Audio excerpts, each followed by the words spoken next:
بسم اللہ الرحمن الرحیم۔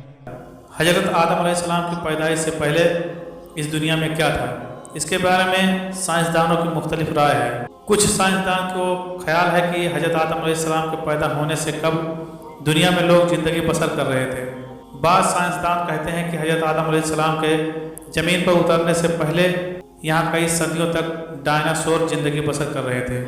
پھر وقت گزرنے کے ساتھ ساتھ ان کی نسل دنیا سے نیست و نابود ہو گئی۔ بعض کا کہنا ہے کہ یہاں جنات کا دور تھا، وہ زمین پر ہر چیز پر قبضہ جمائے ہوئے تھے۔ ہمارے ذہن میں یہ سوال یہ آتا ہے کہ اللہ تعالیٰ نے سب سے پہلے اس دنیا میں کس کو پیدا کیا تھا؟ اللہ تعالیٰ نے انسانوں کو کیوں زمین پر پیدا کیا ہے؟ اس میں کوئی شک نہیں کہ اللہ تعالیٰ ہی سب کو پیدا کرنے والا اور زندگی دینے والا ہے۔ اللہ تعالیٰ اپنی کتاب قرآن مجید میں فرماتا ہے کہ وہی ہے جس نے آسمانوں اور زمینوں کو 6 دن میں پیدا کیا، پھر عرش پر جلوہ فرما ہوا۔ وہ خوب جانتا ہے اس چیز کو جو زمین میں جائے اور جو اس سے نکلے، اور جو آسمان سے نیچے آئے اور جو کچھ اس میں چڑھ کر جائے، اور جہاں کہیں تم ہو وہ تمہارے ساتھ ساتھ ہے، اور اللہ تعالیٰ تمہارے اعمال کو دیکھ رہا ہے۔ اللہ تعالیٰ قرآن پاک کی سورت ہود کی آیت نمبر 7 میں فرماتا ہے کہ اور اللہ ہی وہ ذات ہے جس نے 6 دن میں آسمانوں اور زمینوں کو پیدا فرمایا۔ اس کا عرش پانی پر تھا۔ امام احمد بن حنبل بیان کرتے ہیں کہ نبی اکرم صلی اللہ علیہ وسلم سے کسی صحابی نے عرض کی، اے اللہ کے پیارے محبوب صلی اللہ تعالیٰ علیہ وسلم، اللہ تعالیٰ آسمانوں اور زمین کو پیدا کرنے سے پہلے اس دنیا میں کیا تھا؟ نبی اکرم صلی اللہ تعالیٰ علیہ وسلم نے فرمایا، اللہ تعالیٰ کے علاوہ وہ کچھ بھی نہ تھا، یہ سب کچھ اللہ تعالیٰ نے بعد میں بنایا۔ اس وقت نہ ہوا تھی نہ پانی، یعنی کہ اللہ تعالیٰ کے سوا کچھ نہ تھا۔ پھر اللہ تعالیٰ نے پانی پر اپنا عرش بنایا، اس وقت ہی مخلوق کی ابتدا ہوئی۔ امام ابو داؤد، امام ترمذی، امام احمد اور بے شمار محدثین روایات کے ذریعے ہم کو بتایا کہ نبی اکرم صلی اللہ علیہ وسلم کا فرمان ہے کہ بلا شبہ خدا نے سب کچھ بنانے سے پہلے قلم کو بنایا، پھر خدا نے قلم کو حکم دیا کہ لکھ، پھر قلم اللہ کے حکم سے اس طرح چلا کہ اس نے قیامت تک ہر چیز لکھ دی، جو پیدا ہونا تھا، مرنا تھا، یا پھر ہر کسی کے ساتھ جو کچھ ہونا تھا، یہ سب کچھ لکھ دیا۔ اس کے بارے میں اللہ تعالیٰ کے سوا کسی کو علم نہیں ہے، یہ بس اللہ تعالیٰ کی ذات ہی جانتی ہے کہ کس کے ساتھ کیا ہونا ہے، کس کو کتنا رزق ملنا ہے۔ اس طرح سب کچھ اللہ تعالیٰ کے حکم کے مطابق قلم نے لوح محفوظ پر لکھ دیا۔ بخاری شریف میں ہے کہ ایک بار یمن کے کچھ لوگ نبی اکرم صلی اللہ تعالیٰ علیہ وسلم کے پاس آئے۔ انہوں نے کہا، اے اللہ تعالیٰ کے سچے اور آخری نبی، ہم سب لوگ آپ صلی اللہ علیہ وسلم کے پاس دین اسلام کو سمجھنے کے لیے آئے ہیں۔ ہمارا سب لوگوں کا یہ سوال ہے کہ اللہ تعالیٰ نے سب سے پہلے کس چیز کی تخلیق فرمائی ہے؟ نبی اکرم صلی اللہ علیہ وسلم نے اس وقت کو فرمایا کہ اللہ تعالیٰ کے سوا کچھ نہ تھا۔ اللہ تعالیٰ نے پانی پر اپنا عرش بنایا، پھر قلم کو بنایا، پھر قلم کو حکم دیا کہ لوح محفوظ پر سب کچھ لکھ دے۔ قلم نے اللہ تعالیٰ کے حکم سے لوح محفوظ پر سب کچھ لکھ دیا۔ قلم نے اجل سے لے کر ابد تک لوح محفوظ پر سب کچھ لکھ دیا۔ علماء کرام بیان کرتے ہیں، اللہ تعالیٰ نے قلم کو بنانے کے بعد لوح محفوظ کو بنایا، اور اللہ تعالیٰ کے حکم سے قلم نے لوح محفوظ پر سب کچھ درج کر دیا۔ ان کے بعد زمین و آسمان کو اللہ تعالیٰ نے پیدا فرمایا۔ اللہ تعالیٰ کی پیدا کی گئی چیزوں کی ترتیب کچھ یوں ہے۔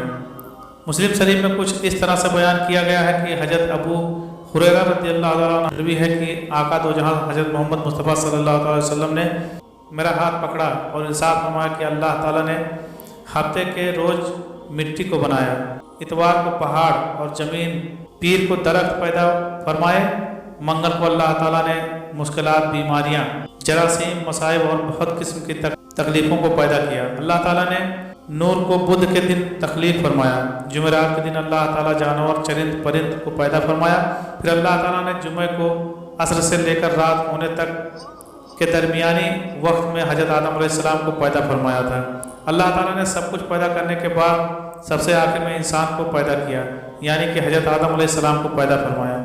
حضرت آدم علیہ السلام انسانی مخلوق میں سے سب کے باپ ہیں۔ اللہ تعالیٰ نے انسانوں سے پہلے جنوں اور فرشتوں کو پیدا فرمایا تھا۔ ان کی ترتیب کچھ یوں ہے کہ اللہ تعالیٰ نے سب سے پہلے فرشتوں کو، پھر جنوں کو، پھر انسانوں کو پیدا فرمایا۔ اللہ تعالیٰ نے فرشتوں کو آسمانی مخلوق ہی بنایا۔ قرآن پاک کی سورہ کی آیت نمبر 5 میں اللہ تعالیٰ کا ارشاد ہے، قریب ہے کہ آسمان اپنے اوپر سے پھٹ پڑے اور تمام فرشتے اپنے رب کی تسبیح اور تمہید بیان کر رہے ہیں اور زمین والوں کے لیے استغفار کر رہے ہیں۔ خبردار اللہ تعالیٰ معاف کرنے والا اور رحم کرنے والا ہے۔ حدیث مسلم شریف میں بیان کیا گیا ہے کہ حضرت عائشہ رضی اللہ تعالیٰ عنہا سے مروی ہے کہ حضرت محمد مصطفیٰ صلی اللہ علیہ وسلم نے ارشاد فرمایا کہ اللہ تبارک و تعالیٰ نے فرشتوں کو نور، جنوں کو آگ اور حضرت آدم علیہ السلام کو مٹی سے پیدا کیا۔ اللہ تعالیٰ نے فرشتوں کو پھر جنوں کو سب سے آخر میں انسانوں کو پیدا کیا۔ قرآن پاک سورہ الحجر کی آیت نمبر 27 میں اللہ تعالیٰ فرماتا ہے کہ اور اس سے پہلے جنات کو ہم نے لو والی آگ سے پیدا کیا۔ جنات کی تخلیق کے بارے میں بے شمار آیات اور حدیث میں بیان کیا گیا ہے۔ اللہ تبارک تعالیٰ نے فرمایا کہ اور جنات کو آگ کے شعلے سے پیدا کیا گیا۔ یہ آگ کے بھڑکتے شعلے کے کنارے کو کہتے ہیں۔ گویا جنوں کو آگ کی جڑ سے نہیں بلکہ آگ کے شعلوں کے کنارے سے پیدا کیا گیا۔ خدا نے شیطان مردود ابلیس کا قول قرآن پاک میں نقل کیا ہے، تو نے مجھے آگ سے پیدا کیا۔ اس سے پہلے بھی بیان کیا جا چکا ہے کہ اللہ فرماتا ہے کہ جنات کو ہم نے لو والی آگ سے پیدا کیا ہے۔ شیطان ابلیس ملعون بھی جنات کی نسل میں سے ہے۔ اس مسئلے میں کسی بھی مسلمان کو کوئی شبہ نہیں، کیونکہ اللہ تعالیٰ قرآن پاک میں فرماتا ہے کہ ابلیس فرشتوں سے نہیں بلکہ جنوں میں سے تھا۔ حسن بصری رحمۃ اللہ علیہ بیان کرتے ہیں کہ ابلیس ہرگز فرشتوں کی جنس سے نہیں تھا۔ حضرت عبداللہ بن عباس رضی اللہ تعالیٰ عنہ اور حضرت عبداللہ رضی اللہ تعالیٰ عنہ سے مروی ہے کہ جنات انسانوں سے پہلے زمین پر رہائش پذیر تھے۔ جب ان میں فتنہ و فساد بڑھنے لگا تو اللہ تعالیٰ نے فرشتوں کو حکم دیا کہ زمین پر جا کر جنوں سے جنگ کرو۔ اللہ تعالیٰ کے حکم پر فرشتے زمین پر اترے، پھر جنوں اور فرشتوں کے درمیان خوب جنگ ہوئی۔ اس جنگ میں جنوں کو شکست ہوئی، وہ میدان چھوڑنے پر مجبور ہو گئے۔ وہ وہاں سے بھاگ کر جزیرے اور پہاڑوں میں چلے گئے۔ اس وقت سے لے کر آج تک جنات جنگلات اور پہاڑوں میں ہی زندگی بسر کر رہے ہیں۔ اس واقعے کے 2000 سال کے بعد حضرت آدم اور حضرت بی بی حوا علیہ السلام کو زمین پر اتارا۔ پھر حضرت آدم علیہ السلام اور اماں حوا سے تمام انسانوں کی نسلیں چلی۔ یہ دنیا فانی ہے، ایک دن قیامت آ جائے گی، اللہ تعالیٰ سب کو اس دنیا سے اٹھا لے گا، پھر اللہ تعالیٰ ان سب کو زندہ کر کے حساب و کتاب لے گا۔